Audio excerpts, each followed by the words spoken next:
Bonjour, bonjour à toutes et bonjour à tous. Bonsoir si vous êtes en Europe. Alors, je suis très heureux d'être avec vous. Vous êtes au rendez-vous avec Pierre Lessard et nous allons, avec beaucoup d'humilité et de simplicité, poser notre attention sur différents thèmes de vie que vous allez suggérer par vos questions. Alors, je vais commencer par vous demander, tiens, est-ce que vous me voyez? Est-ce que vous m'entendez? Est-ce que tout est clair pour vous? Et donc, j'attends les réponses. Parallèlement, si vous avez envie de dire simplement votre prénom, de dire d'où vous êtes, bonjour de Paris, de Montréal, etc. Voilà, Jovette qui me dit oui, on m'entend et on me voit. Alors, je suis heureux d'être là avec vous pour ce rendez-vous avec Pierre Lessard que je vais essayer de faire de plus en plus fréquent pour qu'on puisse partager un moment ensemble, quelquefois de jour où vous êtes, quelquefois de soir. Alors déjà, je peux vous rappeler que si vous avez une question, essayez de faire en sorte que votre question soit concise, bien que il est vrai qu'une situation de vie, quelquefois complexe, ça ne s'écrit pas en deux lignes. Mais tout de même, essayez de le faire le plus concis possible et commencez vos questions avec deux, trois points d'interrogation, finissez-les avec deux, trois points d'interrogation pour que je puisse les distinguer des commentaires qui circulent aussi. Évidemment, c'est un fil passant. Alors, il m'arrive, comme ça m'est arrivé la dernière fois, de louper une question et de ne pas être capable de la retrouver. Alors, et puis comme il y en a beaucoup, ben, si vous la répétez, elle va vers la fin. Donc, n'hésitez pas à me dire que vous avez, que j'ai manqué une question. Je vais essayer de la retrouver. Alors, je vais déjà commencer par vous dire que on a, comme vous le voyez, des gens qui sont en ligne d'un peu partout, du Québec, de la France, de la Belgique, de la Suisse. Je vois qu'il y a de l'île de la Réunion aussi. On en avait de la dernière fois vraiment aussi de la Nouvelle-Calédonie. Alors, je vous salue tous et toutes. Je suis heureux qu'on puisse être ensemble. Je vais commencer par vous inviter aussi à retrouver sur le site de symphonie.life, sous la rubrique que vous allez voir sur la page d'accueil, vous allez voir les guidances qui vous sont offertes. C'est souvent les guidances que je parle. Bien sûr, il y en a d'autres aussi, mais je vais vous parler des guidances offertes. Et je vais commencer par déjà vous dire que un des éléments importants aujourd'hui, c'est le rythme vibratoire, c'est la fréquence. Plusieurs m'ont déjà entendu en parler et j'en parle tous les jours, effectivement, parce que l'énergie qui est ambiante, l'énergie cosmique qui pénètre aussi l'atmosphère terrestre par le rayonnement solaire, est une énergie dont le rythme ou la fréquence s'élève progressivement de plus en plus.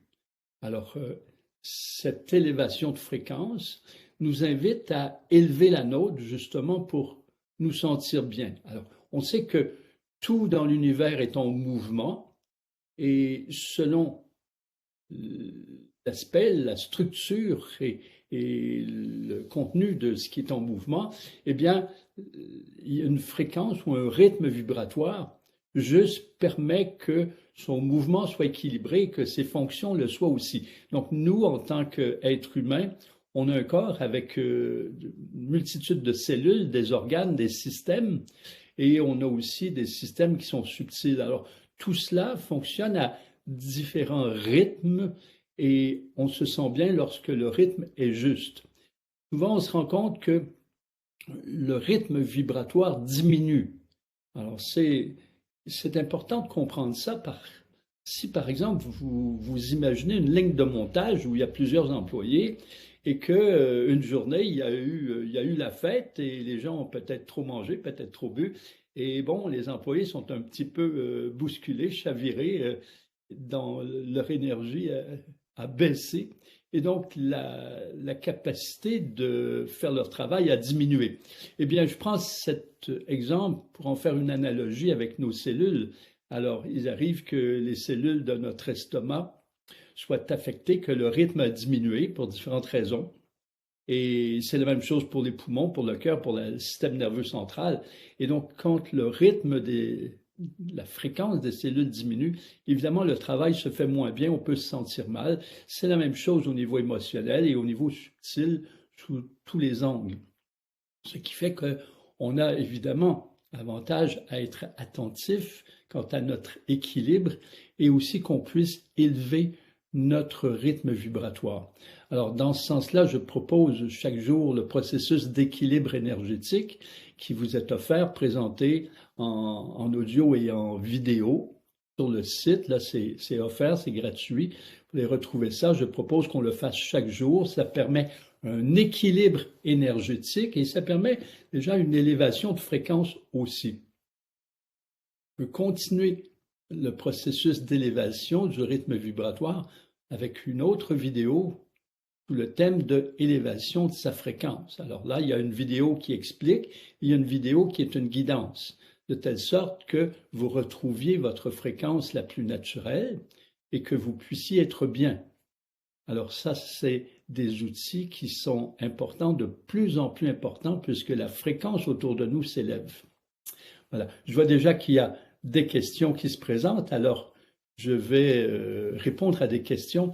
Et juste avant, je veux soulever un thème qui est important, pour lequel je reçois énormément de courriers. C'est celui de la relation entre des parents et des enfants qui sont des adultes maintenant. Donc, ça veut dire des enfants, ils ne sont plus des enfants, ce sont des adultes, ce sont toujours les enfants de leurs parents. Ils ont dans la vingtaine, la trentaine, la quarantaine et même quelquefois plus. Et donc, plusieurs parents s'interrogent et m'interrogent à savoir qu'est-ce qu'on peut faire lorsque notre enfant adulte vit de grandes difficultés. Donc, on parle de différents types de difficultés d'orientation de vie, qui fait en sorte que la vie perde son sens. Et si la vie d'un individu perd de son sens, alors ça entraîne quelquefois, souvent même, des états dépressifs. Alors, où s'entraînent aussi des difficultés quelquefois comportementales. Alors, évidemment, si la vie perd de son sens, il y a des insatisfactions profondes qui vont entraîner une recherche de satisfaction très souvent dans les compensations. Alors, les compensations sont vraiment un signe important, c'est un signal qui nous ramène à nous-mêmes et qui nous indique, tiens, il y a des insatisfactions que l'on tente de compenser à travers une recherche de plaisir. Évidemment, la compensation, elle est intéressante si elle est éphémère. On peut compenser après une journée qui a été difficile, on va rechercher un bien-être à la fin de la journée. Toutefois, si l'insatisfaction devient frustration et que la compensation est de jour en jour, de semaine en semaine, de mois en mois et même d'année en année, eh bien, ça peut créer des difficultés. Donc, des difficultés qui sont émotionnelles, des difficultés physiologiques, des difficultés qui peuvent être relationnelles. Donc, je parle de compensation quelquefois qui représente des fois une recherche de sens, une recherche d'intensité où les gens vont tenter, par exemple, des drogues ou de l'alcool ou bien d'autres éléments plus extrêmes. Quelquefois, c'est dans le travail. En fait, tout peut servir de compensation. Et évidemment, ça peut entraîner des déséquilibres importants de vie. Donc, je reviens ici à mes parents, pas mes parents moi, mais les parents qui s'inquiètent de voir leur enfant adulte qui consomme de l'alcool, qui consomme de la drogue et qui a une vie de plus en plus apparemment déséquilibrée. Et les parents se demandent qu'est-ce que je peux faire. Alors, de cette vie déséquilibrée, il peut y avoir des causes d'insatisfaction, frustration, mais il peut y avoir des causes aussi qui sont des déséquilibres d'ordre mental. Donc, il peut y avoir, par exemple, des psychoses ou des névroses qui font en sorte que l'individu a des comportements qui sont inhabituels. Donc, c'est assez vaste, les différentes possibilités de difficultés entre votre enfant adulte qui ne retrouve plus un sens à sa vie, qui ne sait pas comment s'orienter et qui est déprimé, un autre dont la recherche d'intensité, la recherche de sens l'amène dans la drogue ou l'alcool de façon abusive. C'est l'abus, évidemment, toujours qui crée le déséquilibre. D'autres qui s'isolent profondément, quelquefois à cause de compensation. D'autres qui ont des comportements bizarres ou déséquilibrés totalement. Alors les parents se demandent qu'est-ce qu'on peut faire? Est-ce qu'on va les chercher, les recueillir? Évidemment, ils nous disent généralement que ces enfants adultes ferment la porte aux communications ou bien ont des communications qui sont très exigeantes, quelquefois rudes. Alors, les parents sont un peu démunis face à ces situations. Alors, dans ces situations, très souvent aussi, il y a une forme de déséquilibre financier qui se produit où l'enfant adulte a de moins en moins de ressources financières, soit qu'il ne travaille plus, soit qu'il utilise son argent dans le jeu ou l'alcool ou différents achats compulsifs. Et donc, les parents se disent, tiens, voilà qu'il n'a soit plus de travail, plus de revenus ou de la difficulté de payer son logement, même sa nourriture. Est-ce qu'on doit payer pour... Alors, c'est une situation qui est complexe, mais qui est extrêmement fréquente. Il n'y a pas une semaine où j'en entends pas parler. Et alors, d'autre part, il y a aussi dans les différents pays des lois, comme par exemple au Canada, il y a une loi qui fait que les parents sont financièrement responsables de leurs enfants. Alors, ça complique un peu aussi la situation. Comme les enfants peuvent être responsables de leurs parents aussi à ce niveau, au niveau financier, au niveau social. Alors, chaque pays a ses règles, ses normes. Mais au-delà de cela, au niveau spirituel, de quoi il en retourne?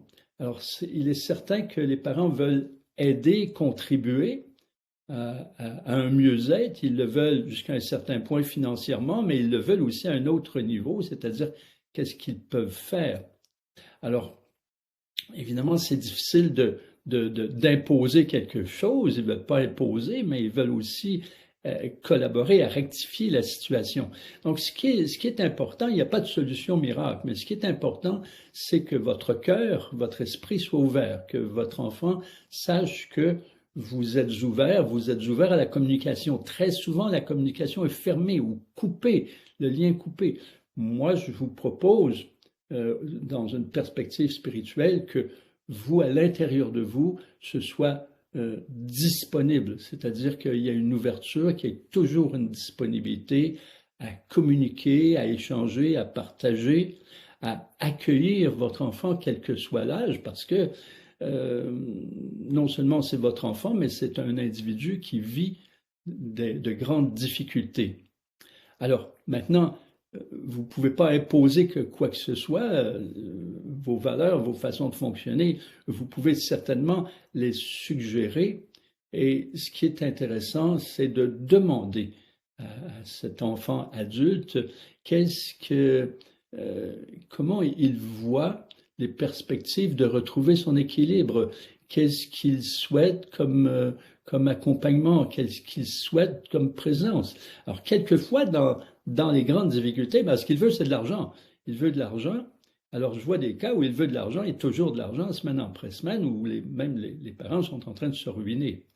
Alors, là, c'est intéressant d'avoir recours à des ressources qui sont souvent pas assez nombreuses, pas assez disponibles. Des fois, il y a des mois, des années d'attente pour avoir des ressources qui peuvent prendre en charge ces gens-là. Donc, c'est une situation compliquée. C'est une situation d'abord et avant tout de cœur. De cœur, c'est-à-dire que vous pouvez choisir que vous fournissez plus d'argent à votre enfant. Ça dépend de chaque situation, ça dépend de ce qui a été fait. Évidemment, c'est pas à moi de vous dire quoi faire. Mais en même temps, ce que je vous dis, si vous coupez les vivres, je vous invite à ne pas couper votre cœur, qu'il y ait toujours de l'espace à accueillir dans votre cœur, accueillir ce qu'il vit, ce qu'il pense, ce qu'il dit, et qu'il puisse le ressentir. Et évidemment, vous n'êtes pas responsable de la vie d'un enfant. Vous savez, j'ai vu des individus, voire des maîtres incarnés, qui ont des enfants, qui ont une vie très, très, très déséquilibrée. Pourtant, ils ont été avec un homme, une femme qui était vraiment très centré, équilibré, amoureux et tout. On n'est pas responsable. Cet être-là, qui est votre enfant, arrive avec son bagage. Vous lui avez certainement donné le meilleur de vous-même, quel que soit le meilleur de vous-même. Et vous pouvez constater quelquefois qu'il y a eu des difficultés, qu'il y a eu peut-être des lacunes ou qu'il y a eu des gestes, des événements, des situations qui n'étaient pas équilibrées, vous voulez rectifier, mais quelquefois vous avez aussi vraiment tout, tout un accompagnement qui était tout à fait juste et qui n'a pas influencé ce qu'il vit actuellement. Donc, ce qui est important, c'est de enlever la responsabilité, voire la culpabilité chez vous. Vous pouvez parler, demander comment, qu'est-ce qu'il vit, etc. Vous pouvez revoir ensemble des épisodes de vie que vous pouvez rectifier ensemble par amour. Vous ne pouvez pas revivre le passé, mais vous pouvez parler de comment vous êtes actuellement et votre enfant aussi. Donc, c'est une question de cœur. Quant au niveau matériel, oui, vous pouvez l'accueillir pour un moment. En même temps, il est difficile de prendre en charge votre enfant lorsque vous n'êtes pas nécessairement un thérapeute, vous n'êtes pas un psychothérapeute, vous n'avez pas nécessairement les ressources pour accompagner quelqu'un qui est dans des déséquilibres psychotiques ou financiers ou comportementaux. Alors, ça vous prend absolument des ressources. Je n'apporte pas de solution. Là, j'essaie de vous dire que je vous comprends et que c'est une question de cœur, c'est une situation extrêmement difficile et vous n'avez pas la responsabilité. Vous ne pouvez pas l'entraîner en lui disant « fais ci, fais ça, fais ci, fais ça ». Quelquefois, il y a des parents qui disent « je lui donne assez d'argent que je peux imposer ce que je veux ». Vous pouvez bien sûr dire comment vous voulez que la vie se passe s'il vit dans votre demeure. En même temps, ce qui est important, c'est que si vous offrez, que vous offriez de façon inconditionnelle. Vous ne pouvez pas vous attendre à ce que si vous donnez de l'argent, l'individu fasse avec ce que vous voulez. Alors, soyez inconditionnel si vous donnez et soyez inconditionnel dans tout votre amour. Voilà, on va sûrement y revenir avec des questions qui vont se poser. Et ce qui est important, c'est aussi que vous puissiez, vous, intérieurement, vous assurer d'être en équilibre. Souvent, je vais dire, une fois par jour, peut-être le soir, vous pouvez vous intérioriser dans votre vie subtile intérieure. Je parle souvent d'un écran intérieur. Vous pouvez voir votre enfant qui est heureux. Pas heureux en faisant ce que vous pensez qu'il doit faire, mais vous le voyez heureux. Vous pouvez créer une image de votre enfant. Vous pouvez le voir heureux seul, heureux avec une personne, heureux dans un groupe. Alors, voyez-le souriant, voyez-le en équilibre, et c'est ce que vous émanez vers la personne. Donc, énergétiquement, c'est vraiment très puissant si chaque personne de votre famille ainsi émane avec une intention, non pas qu'il fasse ceci, qu'il fasse cela, mais avec une intention de pur amour. C'est important. Maintenant, vous pouvez aussi émettre des faisceaux de votre cœur vers son cœur, avec l'intention qu'il s'aime, et non pas qu'il vous aime ou qu'il vous écoute. Quand l'on projette des faisceaux du cœur vers le cœur de l'autre, c'est vraiment dans l'intention que la personne s'aime, et qu'en s'aimant, ses choix puissent respecter qui elle est. Vous pouvez faire la même chose du troisième œil vers son troisième œil, avec pas dans l'intention qu'il suive vos conseils, pas dans l'intention qu'il prennent des décisions qui sont en accord avec vos décisions, mais avec l'intention qu'il ait une ouverture de conscience, que sa conscience s'éveille et qu'il puisse choisir ce qui est le plus favorable pour vivre ce qu'il est venu vivre sur cette terre. Alors, ces expériences ne sont pas les vôtres, c'est certainement difficile, parce que c'est votre enfant, mais en fait, c'est des expériences d'humains qui sont difficiles pour tous, c'est-à-dire les humains vivent des souffrances physiques, psychiques, et tous les êtres humains souffrent, en fait, jusqu'à un certain point, de la souffrance des autres. Il y a une souffrance collective à voir souffrir les autres, et on sait que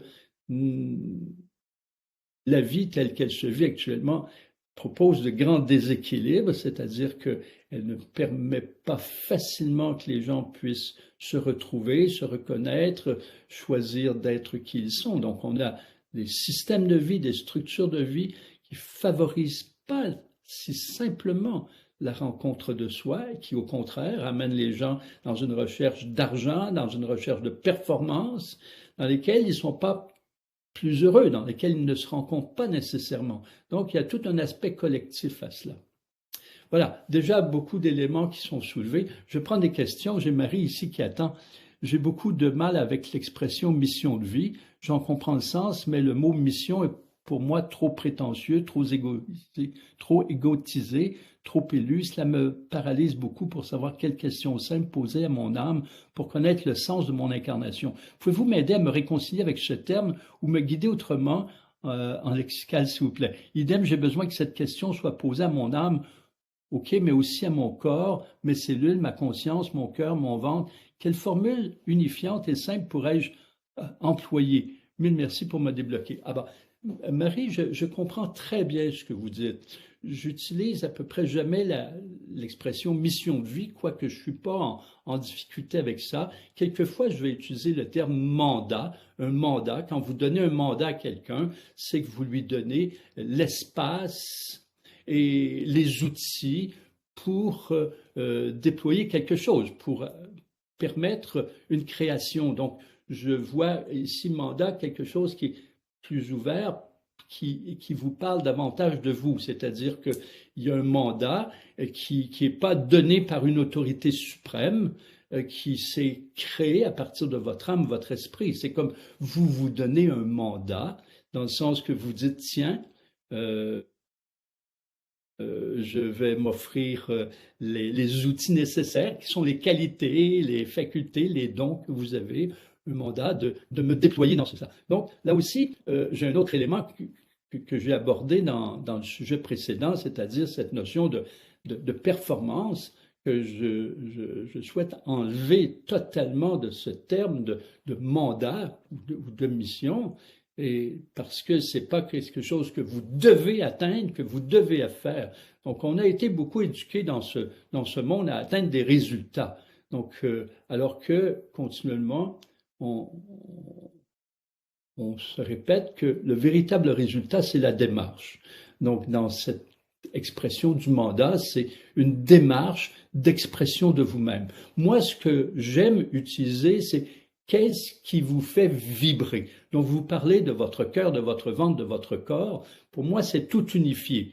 Votre âme se manifeste par des vibrations d'amour dans votre cœur. Votre esprit se manifeste par des inspirations, des voix intérieures au niveau de votre troisième œil. Et aussi, la raison profonde de l'incarnation se manifeste par des élans de vie, des vibrations dans votre bas-ventre. Le bas-ventre est associé à l'énergie de vie. Alors, c'est là que vous dites, tiens, quel est votre élan? Alors, plutôt que de dire mandat ou mission, je vais parler d'élan. Quel est votre élan?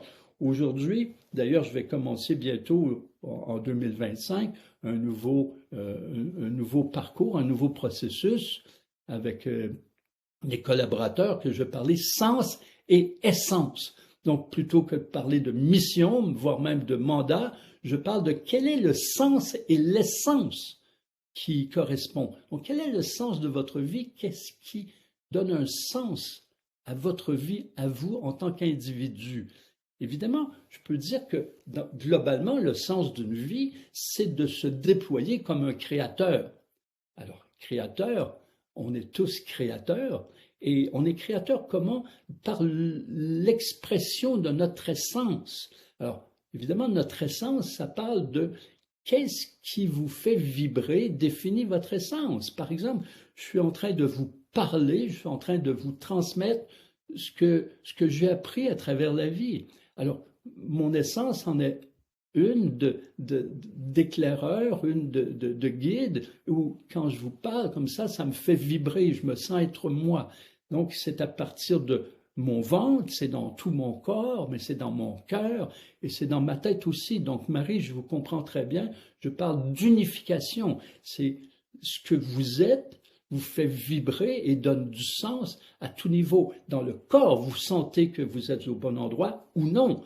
dans votre cœur, vous sentez que cela vous réjouit profondément, vous sentez que vous vous aimez ou non. Dans votre tête, vous sentez que ça fait du sens ou non. C'est-à-dire que, par exemple, moi j'étais pendant plusieurs années, au tout début de ma carrière, j'étais en gestion. Alors en gestion, je pouvais très bien réussir. Toutefois, je ne sentais pas tout ce que je vous nomme actuellement, comme je le sens depuis ce temps-là dans ma vie, dans une perspective d'accompagnement des êtres humains. Alors, je vous parle, qu'est-ce qui fait sens? Quelle est votre essence? Quelle est votre essence et quels sont vos dons, vos qualités, ceux que vous aimez? On a des qualités des fois qui ne nous font pas vibrer particulièrement. Des fois, je disais à la blague, tiens, j'ai une qualité, donc j'ai une facilité à planifier des lignes de montage. Je l'ai fait, mais je n'ai pas particulièrement de joie, de vibration, d'effervescence à faire cela. Par contre, lorsque je transmets, lorsque je communique, lorsque j'enseigne, je sens de l'effervescence en moi, je sens que moi, je vis. Alors, essayez d'identifier quels sont les aspects de vous, les qualités, les dons, les facilités, les talents qui vous font vibrer, qui vous donnent vraiment cette sensation de vivre. Et ceux-là, lorsque vous les utilisez, vont vous amener une forme d'amour dans votre cœur, amour de vous-même, amour de la vie, de ce que vous faites. Et aussi, ça va correspondre à une orientation, un sens de votre vie. Donc, ce que je vous propose, c'est tout ça, pour moi, c'est répondre à qui on est. Donc, c'est dans ce sens-là que le mandat que je m'offre, que je me propose, et c'est un mandat qui est dans l'unification âme, esprit et corps, qui est de déployer qui je suis dans ma vie. Donc, je retrouve qui je suis parce qu'il me fait vibrer, mon essence. Et en déployant ça, ma vie fait sens. Alors, c'est pour ça que je comprends que ce terme mission, c'est comme si quelqu'un ou une autorité supérieure vous disait « vous êtes venu faire ça ». Mais en fait, vous êtes venu déployer qui vous êtes. Alors, c'est pour ça que c'est si important de se connaître et de se reconnaître, parce que c'est dans la reconnaissance de soi qu'on va retrouver vraiment qu'est-ce que cette vie pour soi. La vie pour moi, c'est différent de la vie pour une autre personne. Il y a une personne, par exemple, j'ai un ami qui est un véritable bâtisseur, ça le fait vibrer de bâtir des demeures, et un autre, ça le fait vraiment vibrer. C'est comme, il y a un côté créateur, artiste, mais aussi intellect qui fait vibrer à faire des dessins architecturaux qui permettent un équilibre, une harmonie avec la nature, avec les humains et tout cela. Donc, ça mission, si vous voulez, ce n'est pas quelque chose qui lui est ordonné de l'univers, mais c'est de répondre à qui il est. Répondre à qui il est, pourquoi? Par amour pour lui et pour que ça fasse sens pour ça. Alors, vous voyez, j'essaie de réconcilier ces mots en les positionnant comme votre mandat ou votre mission, c'est ce que vous vous offrez par amour pour déployer qui vous êtes. Est-ce que mon propos est suffisamment clair? Écoutez, je peux en parler pendant des heures et des heures, mais je pense que ça résume. Vous me direz si ça convient. Alors, je vais vers la prochaine question. Alors, quelle est l'importance, nous dit Constance, d'un rituel et d'un ancrage au quotidien? C'est une question que j'aime beaucoup parce que l'importance d'un rituel, pour moi, c'est de nous rappeler quelque chose. Souvent, je veux dire, le rituel en soi n'a pas de puissance. C'est ce qu'on vit dans le rituel. Alors, le rituel, que ce soit un rituel intérieur ou extérieur ou les deux, c'est-à-dire un processus que l'on répète, en soi, pour moi, il n'y a pas de puissance. Par exemple, si je vous dis, tiens, je vais centrer mes corps, je vais invoquer l'énergie universelle à circuler de ma couronne jusqu'à mes pieds, dans tout mon corps éthérique et mon corps physique, pour favoriser la libre circulation de l'énergie. Bon, c'est une partie du rituel. Si je fais ça, mais que je ne suis pas connecté à moi, je ne suis pas vraiment dans une intention réelle, profonde de recentrer mes corps, que je fasse ça et que je dise une formule, ça n'a aucune puissance pour moi. Si je le fais de façon mécanique, sans être vraiment dans la présence, alors ça n'a aucune puissance. Par contre, si je le fais, c'est quoi sa puissance? C'est l'intention que j'ai et le mouvement me ramène à moi-même. C'est-à-dire que souvent dans un rituel, eh bien, le mouvement extérieur et qu'on se dit intérieurement, ben, ça nous évite de nous disperser. Ça permet une attention et une centration. Ça, pour moi, c'est vraiment l'importance du rituel. Alors, je pourrais très bien... c'est comme, par exemple, vous créez une prière que vous dites avant de vous nourrir. Ben, c'est une forme de rituel. C'est quoi l'importance? Est-ce que vos aliments entendent vraiment exactement la prière? Cette prière-là est, si vous voulez, un modèle pour transmettre aux aliments votre gratitude, pour transmettre à la vie votre joie de vous unir à la nourriture. C'est aussi votre gratitude pour tous les êtres qui ont contribué à ce que cette nourriture soit dans votre assiette. Alors, le rituel qui, pour certains, est une prière, pour d'autres, une formule ou un autre, ça, c'est ritualisé. Mais le rituel a comme véritable fonction de vous ramener, de vous rappeler, de prendre un moment pour connecter avec la nourriture, avec la vie, avec tous les êtres qui l'ont préparé, un moment de communion avec la vie. Alors le rituel en lui-même, ce n'est pas la prière qui a toute sa puissance, mais la puissance que vous lui donnez en étant présent. Alors l'ancrage au quotidien, alors on peut le faire avec un rituel physique, énergétique. Il est important dans le sens qu'il vous rappelle de vraiment vous connecter à cette dimension incarnée parce que vous êtes incarné. Donc, vous ne voulez pas vivre de façon éthérée. Alors, quelquefois, quand vous êtes éthéré, vous n'êtes pas tout à fait présent à ce qui se passe dans le quotidien et le quotidien fait partie du tout, fait partie de votre vie, fait partie de votre processus d'évolution. La matière et le fait d'être incarné, vous l'avez choisi. Et ça fait partie du processus évolutif. Donc, le matin, vous voulez vous enraciner, vous ancrer pour être bien dans votre corps, pour être bien sur Terre, mais pas que sur Terre. Moi, je propose aussi qu'il y ait un ancrage cosmique parce que vous êtes aussi et avant tout un être de lumière. Donc, vous êtes un être, votre âme est de lumière, votre esprit est de lumière. Vos cellules, même si elles sont physiques, elles ont aussi une contrepartie énergétique. Et autour de vous, vous avez des cellules photolumineuses.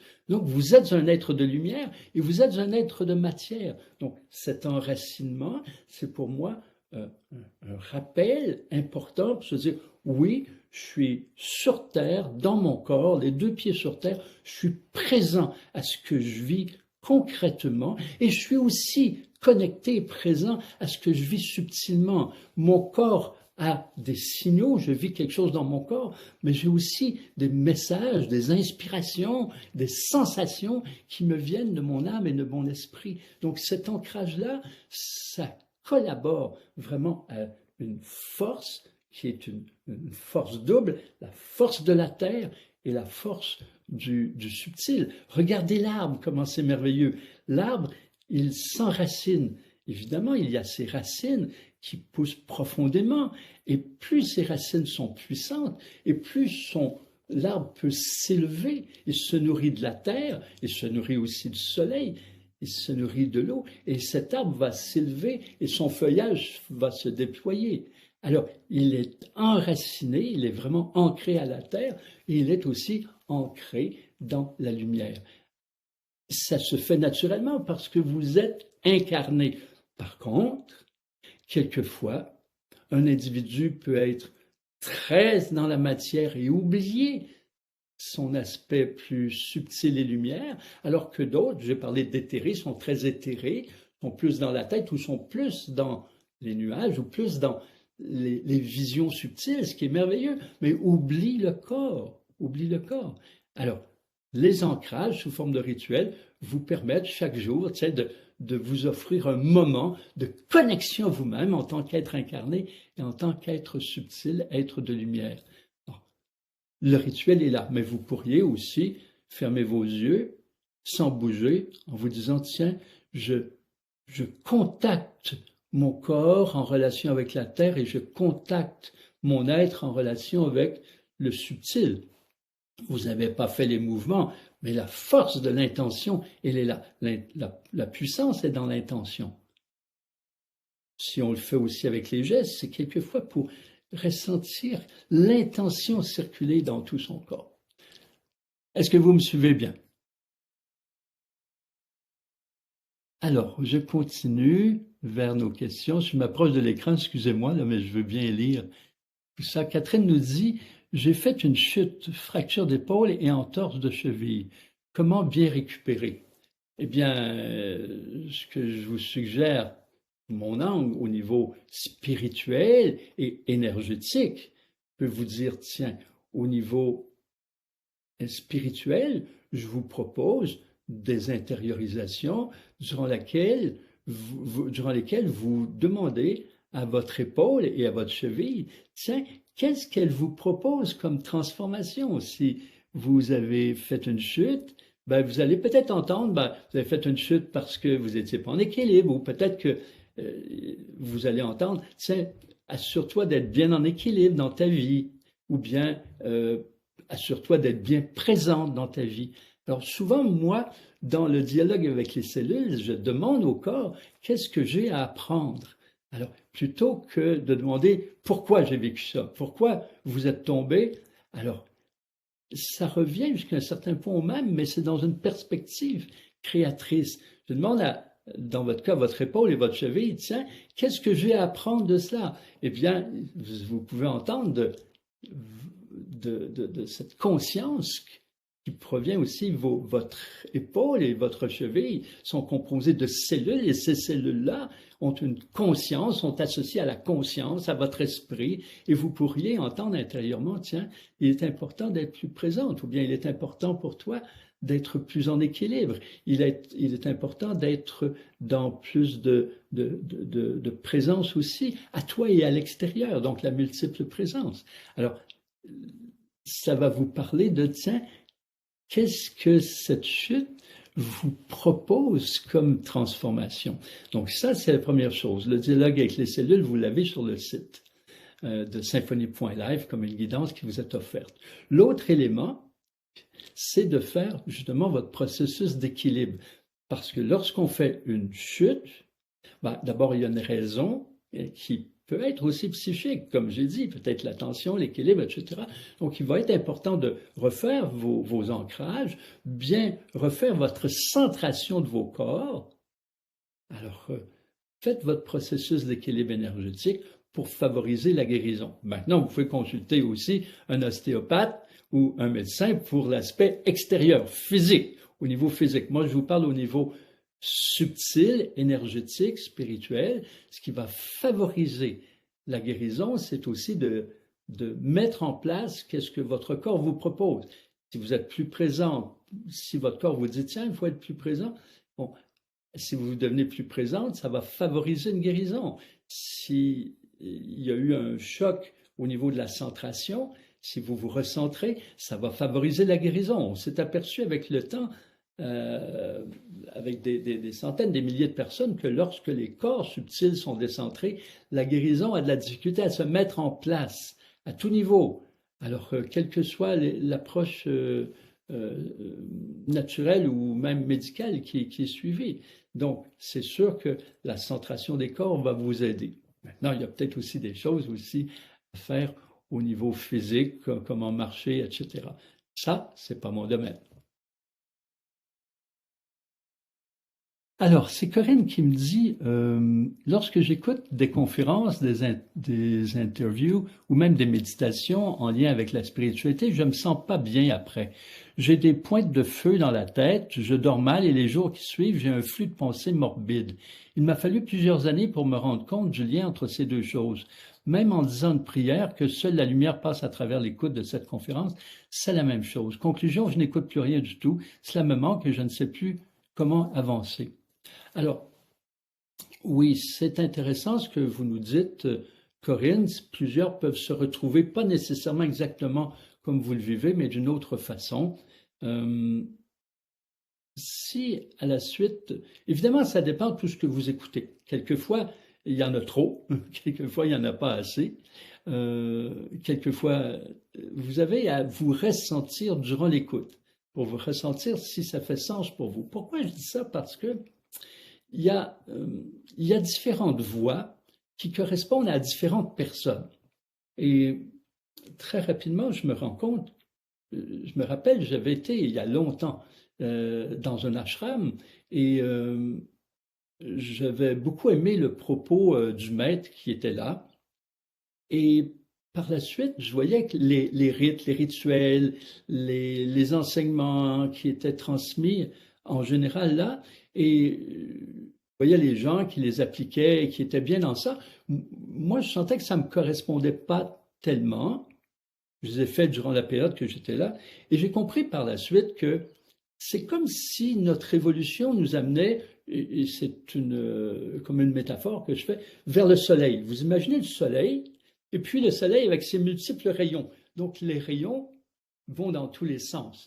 Et j'imagine qu'on emprunte un rayon pour se rendre jusqu'au cœur du soleil, pour se rendre jusque dans la lumière ou jusqu'à la source. On pourrait imaginer ainsi la source de lumière, hein, qui se déploie. D'autre part, je pourrais vous dire, pour retrouver réaliser votre être, pour vivre l'éveil, l'illumination, ben, il y a des voies, et il y a des voies qui sont différentes. Dans l'aspect spirituel, il y a des voies qui sont très, très différentes. Je vous donne un exemple. Dans certaines voies, on va prôner vraiment l'abstinence. On a des voies d'ascétisme profond. D'ailleurs, si on veut, dans le bouddhisme, on parle du Bouddha qui a exploré tout cet ascétisme, et alors qu'il y a d'autres voies qui ne prônent pas du tout l'ascétisme. Il y a des voies qui prônent des silences ou des méditations très, très, très longues, et d'autres voies non. Donc, il y a des voies différentes. Et s'il y a des voies différentes, c'est parce qu'il y a des gens différents, selon l'expérience d'une personne, d'une vie à l'autre, où elle en est dans son parcours, ben, il y a une voie qui peut plus lui correspondre, alors que pour une autre personne qui a peut-être besoin plus d'encadrement, plus de discipline, plus une structure plus refermée qu'elle va suivre pas à pas, ben, c'est une autre voie. Donc, il se peut que quand vous entendez des choses, que ça ne correspond pas à votre voix. Ça ne veut pas dire que ça ne vous correspond pas, que cette voix est mauvaise. Ça, c'est très important. Il ne s'agit pas de juger. C'est un petit peu comme, je fais un drôle de parallèle, là, mais vous savez, les diètes. Il y a une multitude de diètes alimentaires, j'entends. Alors, les diètes alimentaires ont été créées par une personne, et si cette personne l'a créée, presque à coup sûr, ça fonctionne pour elle. Et ça fonctionne pour certaines personnes. Mais pour d'autres, vous avez essayé des diètes, ça ne fonctionne pas du tout. C'est pas votre type de diète. Alors, il y en a beaucoup comme ça. Mais je fais un drôle de parallèle, mais en même temps, comme ça, il y a des voies qui vous correspondent, dans lesquelles vous vous sentez vraiment vous-même, vous vous sentez appelé. Puis il y a des voies où ça ne vous correspond pas. On a à être attentif parce que quelquefois, il y a notre personnage, notre ego, là, qui nous joue des tours, qui va nous dire non, non, ça c'est pas pour toi, ça c'est pas pour toi. Et en fait, c'est parce que on ne veut pas entrer dans le processus de transformation. Donc, c'est délicat. Alors, quelquefois, on peut explorer un petit peu pour savoir est-ce que ça me correspond vraiment. Alors, d'autres fois, ça peut vous correspondre parce que c'est facile pour vous. Alors, donc, il y a tout ça à mettre en place. Est-ce que ça vous correspond? Alors, si ça ne vous correspond pas, il se peut que vous vous sentiez mal. Peut-être pas au point quand même de vivre ce que vous vivez. Vous dites, j'ai des pointes de feu dans la tête, je dors mal. Alors, quelquefois, une perspective est présentée et ça soulève un feu intérieur parce que c'est pas vous. Et ça peut vous empêcher de dormir, c'est vrai. Ce que je vous invite, alors, surtout ne critiquez pas la voix parce qu'elle est sûrement juste pour certaines personnes. Alors, les gens sont différents. Et allez avec peut-être beaucoup de discernement avant d'entendre un propos. Lisez, si on veut, le synopsis, le résumé, le but, et voyez comment ça déjà ça vous parle ou ça vous parle pas. Alors, c'est ça. Il y a des enseignements qui vous parlent, d'autres qui vous parlent pas. Et aussi, des fois, vous avez peut-être entendu quelque chose et après vous sentez mal, vous pouvez vous parler intérieurement en dire, tiens, ce que j'ai entendu, ce qui a été expliqué, je me sens pas bien avec ça. Et puis là, vous pouvez dire, je ne sens pas bien. Pourquoi? Parce que je résiste. Il y a quelque chose d'intéressant auquel je résiste, ou bien parce que ça me correspond pas. Vous faites une petite fouille à l'intérieur de vous, et puis si c'est parce que ça vous correspond pas, vous dites à votre être intérieur, tu n'as pas besoin de t'emballer, ça me correspond pas, je trouve ça intéressant intellectuellement, mais ça me correspond pas. Donc c'est un peu de vous dire intérieurement, si ça vous correspond pas, ça me correspond pas. Et donc, il se peut très bien que les mots, les sensations s'arrêtent. Les sensations à l'intérieur de vous, j'en parle souvent, sont des signaux. Des signaux, vous avez des signaux de votre corps, vous avez des signaux émotionnels, vous avez des signaux avec vos pensées, vous avez des signaux qui viennent de perturbations.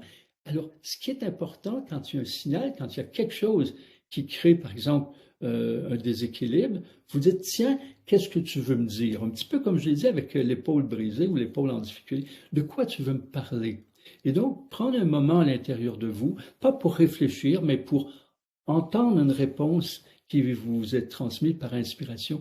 Qu'est-ce que tu veux me parler? Et à ce moment-là, ben, si vous dites, ah tiens, c'est parce que ça ne me correspond pas, eh bien, les symptômes vont s'arrêter parce que vous allez vraiment vous dire, tiens, je ne suis pas nécessairement la voix qui correspond à ce qui a été transmis. Est-ce que ça fait du sens, Corinne, qu'est-ce que je vous dis? Donc, prenez le temps aussi de, quand vous avez, par exemple, une formation qui est proposée, un stage ou une conférence, prenez un moment avec vous. C'est pas besoin de prendre des heures. Prenez un moment pour vous intérioriser, juste nommer le stage. Vous avez lu avant le synopsis et sentir, est-ce que ça vous appelle?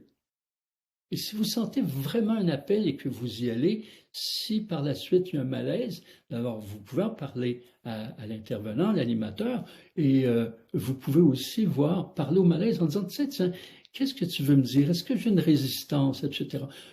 En d'autres termes, ce que je propose, c'est vraiment d'utiliser tous les signaux pour aller de l'avant. Est-ce que ça fait du sens pour vous?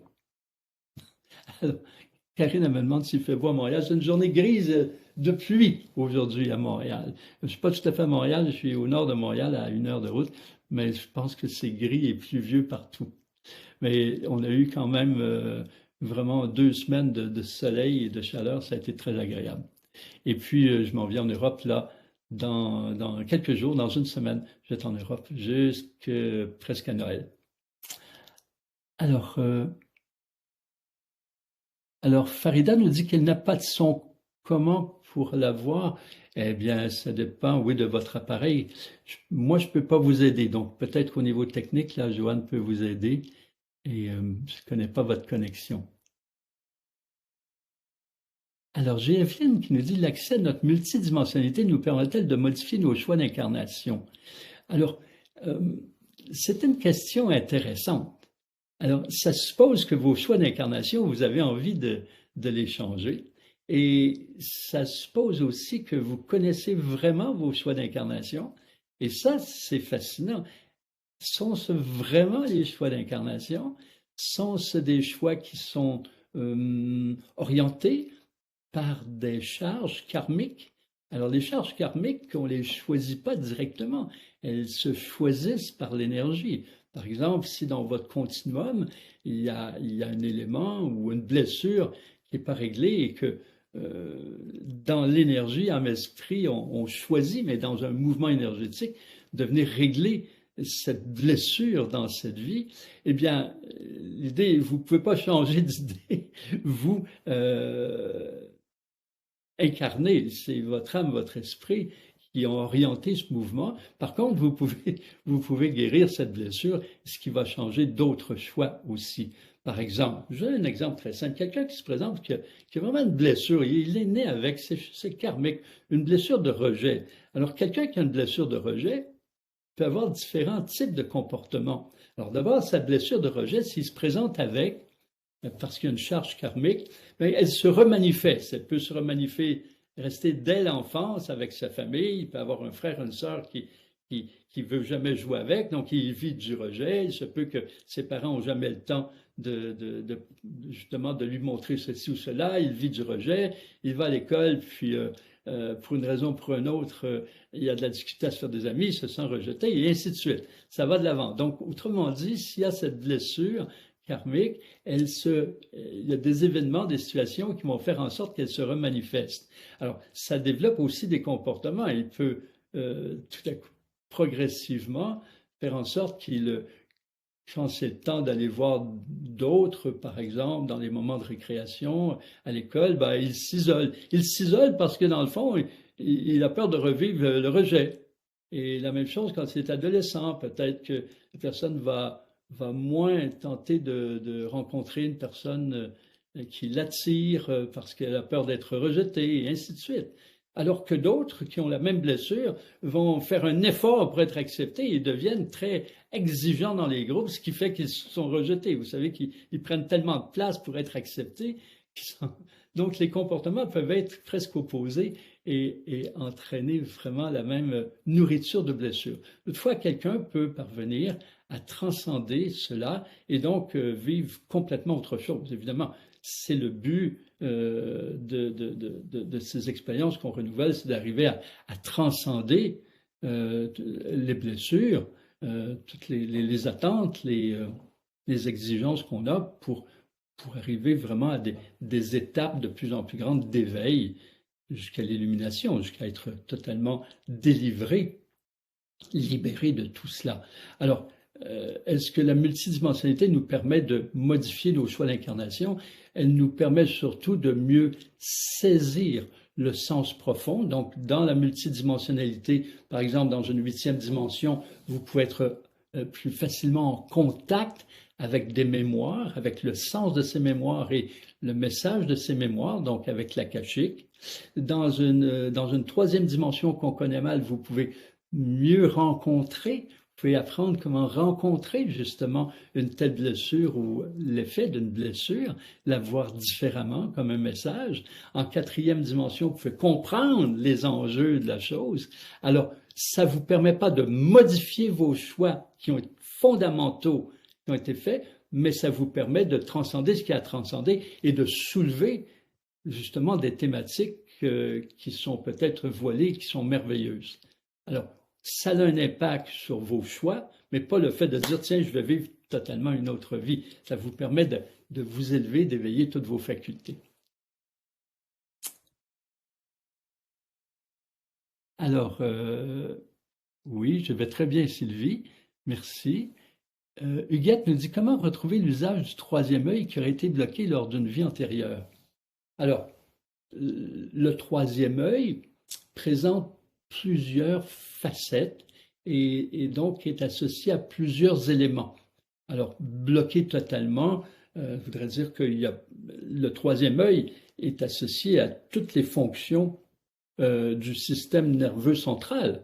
Il faut bien comprendre que, par exemple, l'apprentissage intellectuel est associé aussi au 3e œil, c'est-à-dire que le centre énergétique du 3e œil va nourrir, stimuler les glandes, la glande hypophyse, par exemple, la glande hypophyse qui est aussi associée à tout ce qui est cognitif, conceptuel, mémoriel. Donc, le blocage vraiment du centre énergétique du 3e œil voudrait dire qu'il y a vraiment des difficultés à plusieurs niveaux. Donc, ce n'est pas que, par exemple, la capacité d'accueillir des inspirations, des impressions, des voix intérieures, des images intérieures, des voix, je l'ai dit, des voix intérieures. Alors, le 3e œil nous amène dans un contact avec l'esprit, avec la conscience, et donc avec la connaissance. Alors, il peut être bloqué en partie, c'est-à-dire son mouvement peut être réduit. Alors, par exemple, il y a des gens qui fonctionnent extrêmement bien au niveau conceptuel, cognitif et mémoriel, alors que ils sentent absolument pas d'inspiration, de vision ou de voix intérieure. C'est rare parce que très souvent, ce qui arrive, c'est que l'intellect prend tellement de place qu'ils sont distraits de leurs impressions, de leur inspiration, de leurs voix intérieures, de leur image. C'est ça qui est beaucoup plus fréquent. Alors, par exemple, associé au troisième œil, il y a la double vision, la capacité de voir le corps éthérique, par exemple, ou de voir l'aura autour d'une personne qui est son champ d'énergie. Et son champ d'énergie qui se manifeste par des éclats lumineux qui peuvent être colorés aussi. Donc, souvent, on va voir les enfants très jeunes, après la naissance, là, qui, au lieu de nous regarder dans les yeux, regardent autour de nous et ils sont émerveillés par cet éclat lumineux. Par contre, ils s'aperçoivent, en grandissant dans leur croissance, que les adultes autour d'eux ne semblent pas regarder ça, ne semblent pas en parler, comme ça ne prend pas de place dans la vie, alors peu à peu, cette faculté semble se voiler par elle-même. Donc, il se peut effectivement qu'un être dans une autre vie ait eu des expériences qui le voilent partiellement et voire même totalement. Ça veut dire donc quelqu'un qui revient avec des difficultés vraiment très, très profondes, parce que le troisième œil, c'est le centre énergétique qui s'occupe aussi des yeux, donc des yeux extérieurs. Ça veut dire que le blocage total, ça veut dire que vous avez de la difficulté à voir ou vous ne voyez pas. Alors, souvent, ça va être un blocage partiel. Alors, il y a des activités qui vont favoriser cette ouverture. La première chose que je propose, c'est justement de nourrir sa vie intérieure au niveau de l'esprit. Alors, très souvent, à l'intérieur, les personnes vont soit faire des visualisations, ce qui nourrit aussi, ce qui stimule, ce qui nourrit, ou soit méditer. C'est deux choses qui sont intéressantes. Et très souvent, ce que je veux dire, c'est quand vous captez une inspiration, vraiment donnez-lui suite à cette inspiration. Vous avez, par exemple, une inspiration de ne pas partir maintenant pour aller à un rendez-vous, vous alliez partir. C'est pas parce que vous analysez qu'il est trop tôt, mais il y a quelque chose qui vous dit partez pas tout de suite. Alors vous y répondez, vous partez pas tout de suite. Vous n'allez pas nécessairement savoir pourquoi, qu'est-ce que vous avez raté ou qu'est-ce qui vous a raté et qui est un bienfait. Mais plus vous allez suivre vos inspirations, plus les inspirations vont se déployer et plus vous allez commencer à entendre des voix intérieures, voire même voir des images. Donc plutôt que juste l'inspiration qui vous dit tiens, je sens que je capte qu'il ne faut pas partir tout de suite, eh bien, plus vous allez avoir peut-être une explication, voire une vision de ce pourquoi vous avez ça. Donc, la première chose, c'est de répondre à ce que vous recevez comme signaux, si vous en recevez. La deuxième chose, c'est fermer les yeux, donnez-vous des moments où vous fermez les yeux et tout doucement, vous pouvez commencer à poser une question à votre esprit, pas intellectuellement. Imaginons par exemple que vous avez un choix à faire entre deux possibilités, une alternative. Alors plutôt que de faire le pour et le contre, les avantages, désavantages, fermez vos yeux et demandez quelle alternative favorise davantage mon évolution. Et écoutez, peut-être qu'il ne viendra rien au début, ou peut-être que vous n'entendez pas tellement c'est subtil. Sauf que si vous le faites souvent, vous allez commencer à avoir des impressions, voir une voix intérieure et des images. Bon, pour les images, alors, travaillez avec l'imagination. Imaginez beaucoup. Alors, on peut développer la visualisation en imaginant et on peut développer l'imagerie intérieure. Alors, imaginez votre foie, vos poumons par moment. Imaginons que vous avez une douleur à l'estomac. Tentez d'imaginer votre estomac et de laisser l'image se transformer pour voir si dans l'image qui se crée, il va y avoir une indication de où, quoi, comment, qu'est-ce qui se passe dans votre estomac. Alors, vous développez une vie intérieure, vous créez par exemple des vortex d'énergie, des spirales, les faisceaux d'énergie dont je parlais tout à l'heure. Alors, vous fermez vos yeux, puis vous faites vibrer votre cœur et vous projetez des faisceaux d'énergie vers les cœurs de différentes personnes et vous imaginez. Alors, qu'est-ce que vous faites? Vous utilisez les fonctions du troisième œil et ça les met en marche. Et finalement, c'est pas une question de faire ça pendant 10 minutes puis que tout est réglé, mais c'est un peu chaque jour et vous allez voir que ça se met en marche. C'est un peu comme un muscle, en fait. Vous utilisez un muscle un peu plus chaque jour et le muscle devient actif, il développe sa souplesse, son tonus, etc. Donc, on utilise les fonctions. Est-ce que ça vous parle?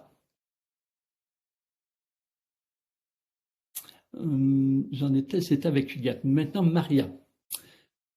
Comment peut-on vivre dans la solitude absolue, sans famille ou proche enfant, ni conjoint, et être heureux? Malgré les méditations, le travail sur soi, la connexion avec notre guide intérieur, je veux être heureux tout le temps. Ben oui, je vous comprends et je vous encourage à être heureux tout le temps.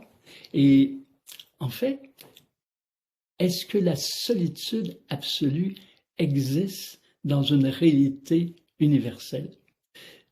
Vous êtes avec vous-même, vous êtes avec votre âme, votre esprit. Et quand vous êtes vraiment dans la connexion avec votre âme qui vibre dans votre poitrine, eh bien, vous êtes en connexion avec les autres âmes, parce que les âmes sont unies. Vous êtes en connexion avec les guides, avec les maîtres, peut-être avec des âmes d'êtres qui ont quitté ce monde. Alors, dans des moments d'intériorisation où vous êtes en expansion, il est important de réaliser par vos sensations que vous n'êtes pas seul. Vous n'êtes pas avec un humain qui est devant vous pour l'aimer. Par contre, vous êtes avec des âmes d'humains, des esprits d'humains. Vous êtes aussi avec des esprits qui sont d'ailleurs et vous pouvez les aimer et être heureuses. Donc, les aimer sans condition, être heureuse. D'autre part, est-ce que actuellement, par exemple, vous êtes peut-être, Maria, seule chez vous, mais on est ensemble. On est ensemble. On se relie, oui, virtuellement, mais plus que cela, parce que, outre l'image et le son, nos vibrations circulent. Et on est ensemble avec vos frères et vos sœurs. Je pense, ça me fait penser, Maria, vous êtes sûrement la sœur de Paul, et j'ai hâte d'avoir des nouvelles de Paul aussi et de votre petite fille. Et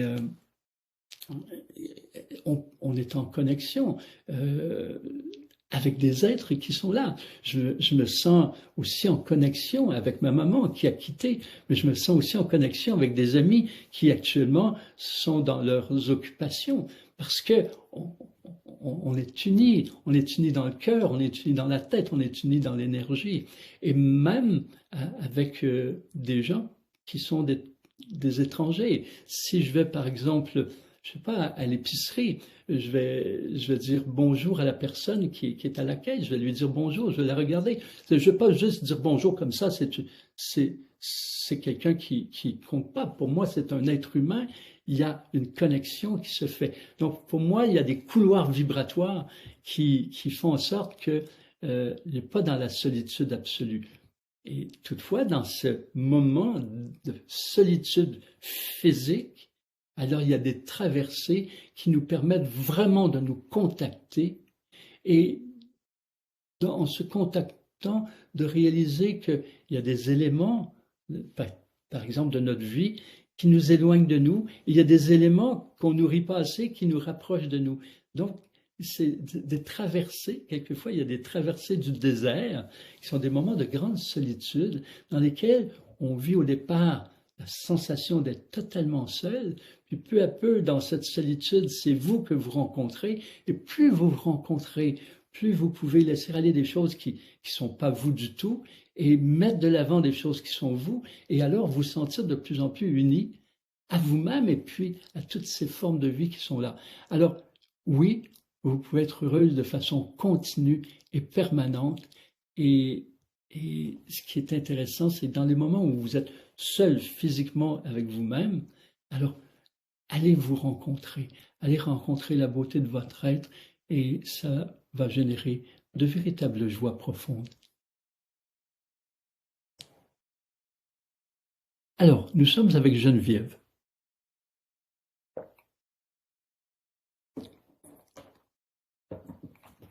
Alors, pouvez-vous nous parler du travail de Grid Work sur la fréquence vibratoire de la Terre? Pas vraiment, Geneviève, parce que c'est pas le but de cette rencontre. J'essaie de répondre à des questions concernant notre vie actuellement, mais il est vrai, je veux juste quand même dire quelques mots, que la Terre est grid work, ça veut dire que c'est vraiment une structure, comme si vous observez, si vous imaginez la Terre avec tous ces réseaux horaires, hein, ça fait comme une grille, donc c'est une grille énergétique. Il y a différentes grilles énergétiques autour de la Terre, dans l'atmosphère. Et souvent, ce travail d'équilibrer ces grilles est très important. Nos ancêtres ont beaucoup capté, ressenti ces grilles à plusieurs niveaux, par exemple des cathédrales ou des lieux énergétiques, des lieux spirituels qui ont été créés sur des points de rencontre de la grille, c'est très important. La grille aussi, il y a une grille intraterrestre, puis il y a une grille atmosphérique. Et donc, on l'a utilisé. Souvent, je vais parler de formes d'énergie qui nous rencontrent, qui utilisent cette grille pour créer des structures énergétiques qui favorisent justement une intensification de l'énergie sur Terre et un équilibre des êtres humains. Donc, il y a plusieurs travaux qui se font au niveau de la grille. On en fait quelquefois nous-mêmes avec des groupes où on va nourrir, équilibrer des portions de cette grille énergétique, en fait, qui est un tore, c'est-à-dire que c'est une structure toroïdale qui est, en fait, c'est une structure d'énergie en mouvement. L'énergie en mouvement qui suit une structure. C'est pas une structure solide, une structure lumineuse. Et cette structure-là permet la vie. Permet la vie. Donc, quelquefois, dans ce qui se fait sur Terre, avec avec des ondes, l'utilisation des ondes pour détruire, ben, il y a des éléments de la grille qui sont déséquilibrés. Donc, il y a différentes personnes qui vont œuvrer pour rétablir la grille ou pour stimuler cette grille. Donc, comme il y a une grille énergétique autour de nous, il y a une structure toroïdale autour de nous qui est très importante et qu'on nourrit aussi par sa fréquence.